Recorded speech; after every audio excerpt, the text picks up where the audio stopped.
Am I the bad guy for telling my stepdad I don't want his last name? I'm 16 years old. My stepdad brought up to me that we could change my last name to his.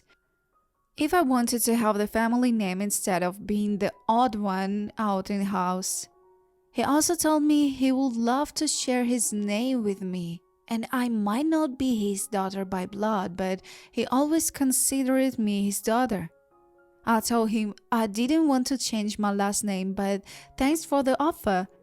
He said we could have the same last name though, and I told him I don't want his last name, that I love my own last name and wanted to keep it. The story of our relationship is as follows.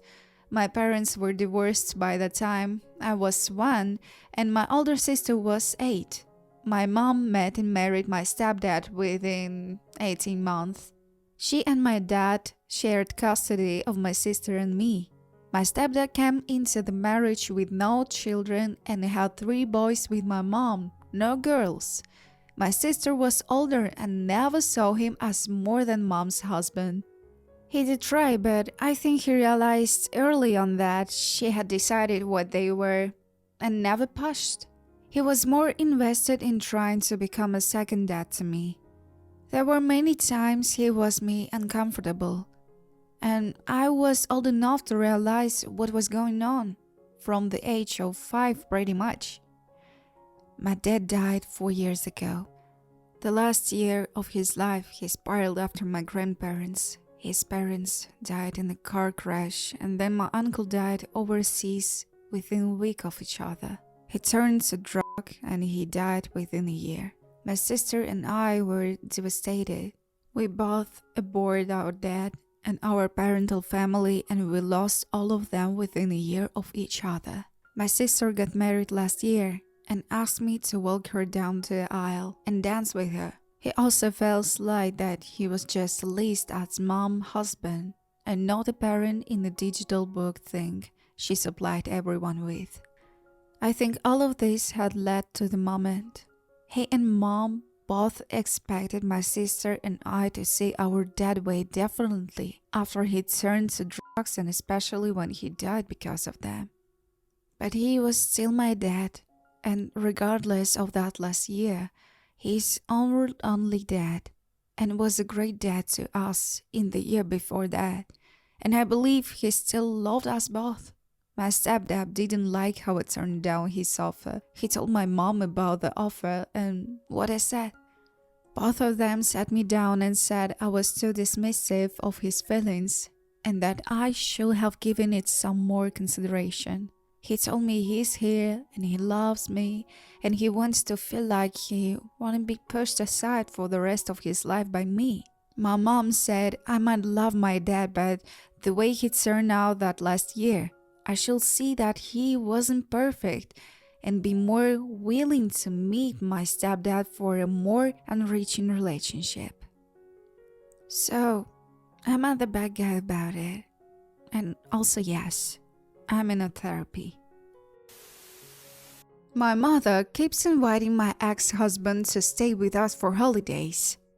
Am I the bad guy for saying that it's disrespectful to me? Hi, I'm female, 44. I moved with my mother 3 years ago to put myself through nursing school. In fact, I was invited to move in if I was going to pursue a nursing career. My daughter, she's 10, is with me and moving with my mother also. Mother and I have never had a good relationship. She left me to her mother to rise, and I have hoped this would bring up closer. It did, but it was short-lived. The first Thanksgiving that we were there, she invited my ex-husband to stay with us. She put him on the couch. Much to my objections about how he talks to me, he is angry that I filed for divorce and saying hurtful things for me. This happened that Thanksgiving at the dinner table after I had cooked the entire Thanksgiving meal virtually alone. I couldn't finish eating after he started in on me and I left the table. My mother was at the table also. It didn't speak up on my behalf at all. I realized I'm a grown woman and I need to stand up for myself, which I do, but it causes more issues. This went on every Thanksgiving and Christmas for 3 years. I should add that in the 3 years, but he also only ever saw our daughter when he was invited to stay in our home and during the summer when she was out of school. This past year, I decided to not have Thanksgiving at home because he was invited again. And I was told that I was being selfish and not putting my daughter first. Daughter and I had discussed this, and she sees the tension and told me she was okay with me staying out of town. Christmas came, and I had major surgery day before Christmas. He was invited again. He came to our home with a cold, which I didn't appreciate because I was recovering from major surgery and I ended up sick as well. My recovery time went from 2 weeks to a month because of this. I had repeatedly told my mother that I didn't appreciate her inviting him to stay with us in our home and that I feel it was completely disrespectful to me in how I was talked to when he was there. I was told that I was selfish and that I needed to put my daughter first. That was the last straw. I moved halfway across the state and took my daughter with me. I am refusing to speak to my mother over this, but now I am wondering, am I the bad guy or not? Am I the bad guy for refusing to pay for my gender reveal cupcakes? Hi, I'm female, 22. I found out last week my first baby gender, and it's a little girl. My family are excited about I decided to do a small gender reveal over the Easter weekend. I had this planned for Saturday, so a few days before, I asked a small local businesses if she could please make 12 cupcakes with pink and blue icing on top and pink icing in the middle. She agreed and said they will be ready to collect Friday evening. The plan was to pick the cakes up Friday, invite friends and family over Saturday and give some guest cupcake which would reveal the gender. I only invited a few guests as my apartment is fairly small and I didn't want to do a large gender reveal anyway, just something cute and fun, plus everyone loves cupcakes. So Friday evening came, the small business owner, Claire, gave me her address to collect the cupcakes from, say they will cost £25 and they are ready to collect whenever. I drove to her apartment and knocked on the door. She greeted me there with a box of cupcakes. And they looked amazing. They were exactly how I imagined them and thanked her for them. She gave me the box, but just as she did, her large pet dog came running up to me, barking and jumping at me, knocking the box of cupcakes all over the floor. Claire apologized and shoved the dog inside. He was still barking and jumping at the door. She said it because he gets excited when people come and visit, but he wouldn't have hurt me as he is friendly. At this point, I didn't know the damage to the cupcakes out the box landed upside down. I picked it up and the cakes were ruined. The icing had smashed all over the box and some cakes had split out onto the ground. Claire looked horrified, as I understand she spent a few hours making them for me. She apologized and said she could remake them for free, but they wouldn't be ready until Sunday. I said, unfortunately, I'm expecting my guests tomorrow and Sunday is not good, as I already had other plans. I explained I would be paying for these cupcakes as they were inedible and ruined by her dog. We agreed payment upon receiving the goods, and seeing I never received them, I wouldn't be paying. She said that I should still pay as she had to buy ingredients for the cakes and the cost of eggs has gone up, meaning they will be out of pocket. I said if she had control of the dog, then they wouldn't be dropped and I'm sorry, but again, I wouldn't be paying. I got in my car left without the cupcakes. I still had guests attend on Saturday. I announced the gender in person, rather than with some cupcakes, but it was still nice spending time with my friends and family. My family were all happy, but my sister-in-law said I should have still paid for the cupcakes, as she accepted it was her fault and offered to remake them for me. Personally, I don't think I should pay for them. But now I'm feeling guilty, as I understand. It's a small business, and the loss of profit will affect her a lot harder than a larger business. So guys, what do you think about it? Am I the bad guy for refusing to pay for my ex-girlfriend's new bed? My ex and I were together for about 9 years and broke up about 1 year ago, but we still have good relationship and some investments together. We were 50-50. A few years after I moved into her house, our bed broke and she blamed me. She had this bed before we met and told me that it was me who was really the cause. In 2020, I purchased a new Ottoman bed for us, with storage underneath, for £315, and we used it for about 2 years until we broke up. She continued to use it after we broke up, and she's using it now. The bed was not working correctly. It was something wrong with the hinges, or it wasn't closing properly, as she contacted me last week to ask me if I received a refund from the bed company, because she told them that the bed was faulty and they agreed. They sent the refund to the card that was used for purchase, which was mine. She also told me that I need to transfer the money to her so that she can buy a bed for herself since I broke that once. I told her that she can buy her own bed now since we're not together and she's the one that is going to be using it. She told me that the bed was a replacement for the one I broke originally. I told her that she will have to buy her own bed. So Emma should feel myself as a bad guy? Am I the bad guy for refusing to let my sister-in-law breastfeed my baby? Hello, I'm a female, 32. I have a 2-month-old baby. I went to training and left her with my partner. My netball training only takes an hour. On my way back from training, I called my partner to check in and see if my baby was okay. He said she was fine and that they just got to my in-law place.